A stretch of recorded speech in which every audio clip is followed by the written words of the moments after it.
Have you ever felt this way? So much time learning English, all the grammar rules, all those vocabulary words swirling around in your head. Oh, totally. Like, you can ace a grammar quiz, no problem. You see a word in a book, you're like, yep, got that one. Right. But then you actually try to speak the language. And it's like hitting a wall. It's like all those words just disappear. Poof, gone. Exactly. Like, where did they go? You know the stuff, but it just won't come out naturally. That hesitation, the mental searching, it's like, come on, brain, we just went over this. It can be so frustrating. And honestly, that's a feeling we want to help you overcome in this deep dive. Yeah, it's a really common experience for language learners, this gap between understanding and actually using the language. Right. And we're not here to just, drill you with more grammar rules or make you memorize giant lists of words. We want to help you find ways to actually close that gap, help you feel more confident, more fluent, like the language just flows out naturally. Exactly. So you're not stuck in your head every time you try to have a conversation. And, to get started, it's important to understand why those traditional methods, like the textbook approach, sometimes fall short. Yeah, they have their place, for sure. But sometimes they don't quite translate to real-life speaking. So let's dive right into the first key idea here. The limitations of just passively learning. It's like we spend so much time just absorbing information, reading textbooks, taking notes, memorizing. But are we actually using it? One of the sources we looked at, it made this really great analogy. It's like learning how to swim. Oh, yeah, I love that one. It really puts things in perspective. Imagine you read every book about swimming.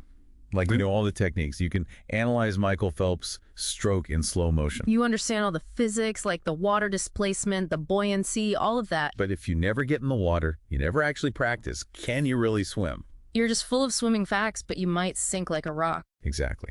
And it's the same with language. You can know all the grammar rules, all the vocabulary, but if you don't actively use it, it's not going to help you in a real conversation. So it's about shifting our mindset, right? Moving away from just cramming information into our brains and instead thinking of language as a skill that needs to be developed, like riding a bike. That's a perfect segue to our next point. It's about building what we call linguistic muscle memory. Okay, break that down for me. Linguistic muscle memory. Think about when you learn to ride a bike.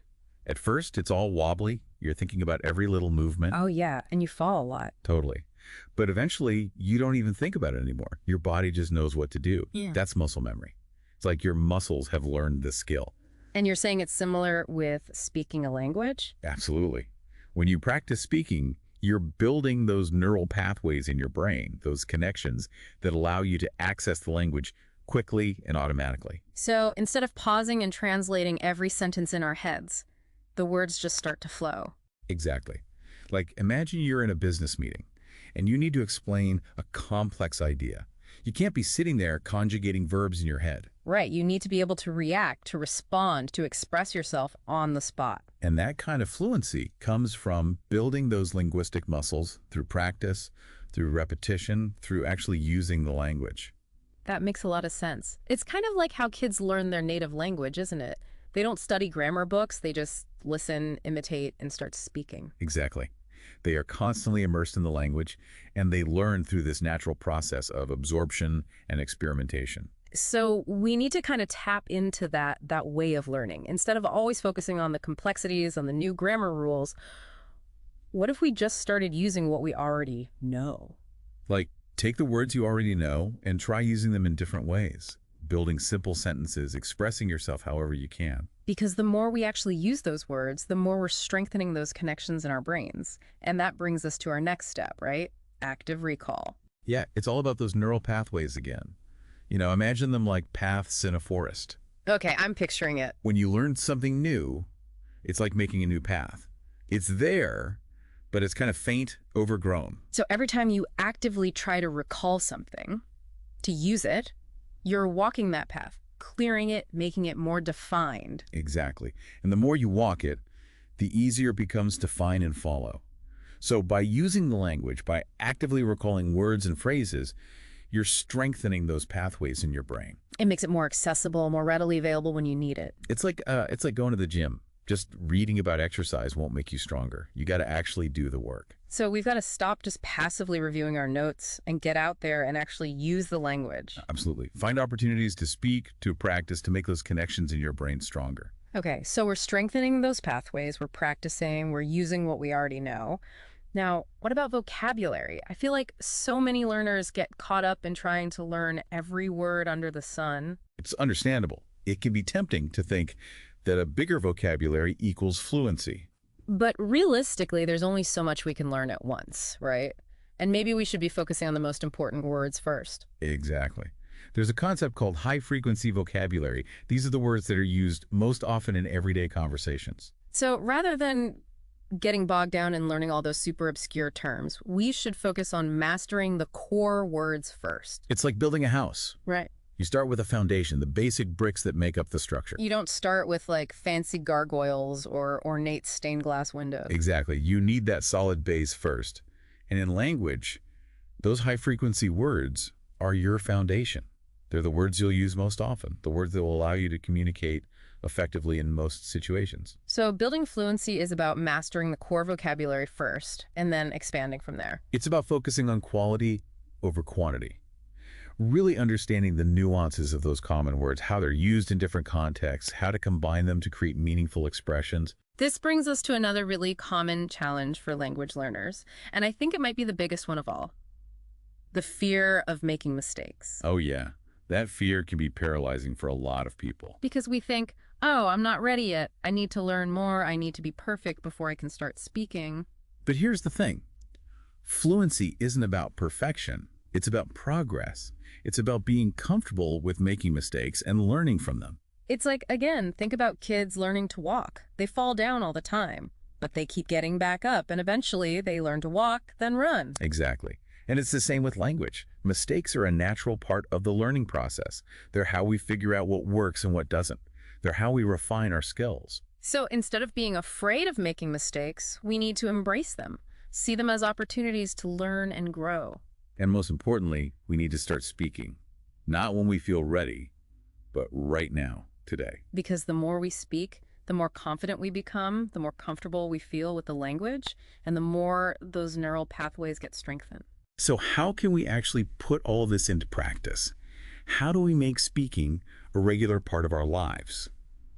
We need to build a routine, right? Something consistent that helps us develop that linguistic muscle memory. One of the things that came up in our research was this idea of a daily speaking routine, a 3-part system designed to help you integrate English into your everyday life. Yeah, it's all about building those habits, just like you would with any other skill you want to develop. And this routine is designed to be flexible to fit into your existing schedule. So let's break it down. What's the first part? The first part is morning self-talk. So this is literally talking to yourself in English when you first wake up. Yep. It might feel weird at first, but it's a great way to get your brain thinking in English right from the start of your day. So instead of thinking, okay, what am I going to do today in your native language, you'd think it in English. Exactly. Or like narrate your morning routine as you're doing it. I'm making coffee, I'm brushing my teeth, I'm getting dressed. Simple things, but it gets your brain working in English. So it's about bypassing that mental translation process and starting to think directly in the language. Exactly. And the second part of the routine is afternoon conversation. Okay, so now we're actually interacting with other people. Yep. This is where you find opportunities to have real conversations in English. So it could be with a language exchange partner, a tutor, even just chatting with other English speakers online. The key is to focus on communication, on getting your message across, even if you make mistakes. Don't be afraid to stumble, to hesitate, to ask for clarification. It's about putting yourself out there and using the language in a real dynamic setting. Exactly. And even short conversations can be really valuable. Yeah. Even just 5 or 10 minutes can make a difference. And then the third part of the routine is evening reflection. So at the end of the day, we take some time to reflect on what we've learned, what we've experienced, but all in English. Yep. Think about your day, the conversations you had, the things you did, and try to summarize them in English. It's like a little mental workout, reviewing the language you used, the things you might have struggled with, the new words you encountered. Exactly. And it helps you to consolidate what you've learned and identify areas where you might need to focus more attention. So by following this routine, we're not just studying English in isolation, we're weaving it into our everyday lives, making it a natural part of our daily And activities. that's really the key to overcoming that frustration of knowing the language but not being able to use it. It's about turning English from a subject you study into a skill you actively use. And remember, the more you use it, the more those linguistic muscles get stronger, the more fluent you become, and the less that frustration will hold you back. So the message we really want you to take away from this deep dive is this. Stop just passively learning. Start speaking. Embrace those mistakes. And build a routine that helps you use English every day. It's about taking action, even if it's just small steps at first. And who knows, the small steps might just lead to some pretty amazing breakthroughs in your fluency journey. Now here's a thought for you to chew on. What's one small thing you can do today to start speaking more English? Even if it's just narrating your breakfast routine, or sending a quick text to a friend, or practicing a few phrases in the mirror. What can you commit to starting today? Because even the smallest action can make a difference over time.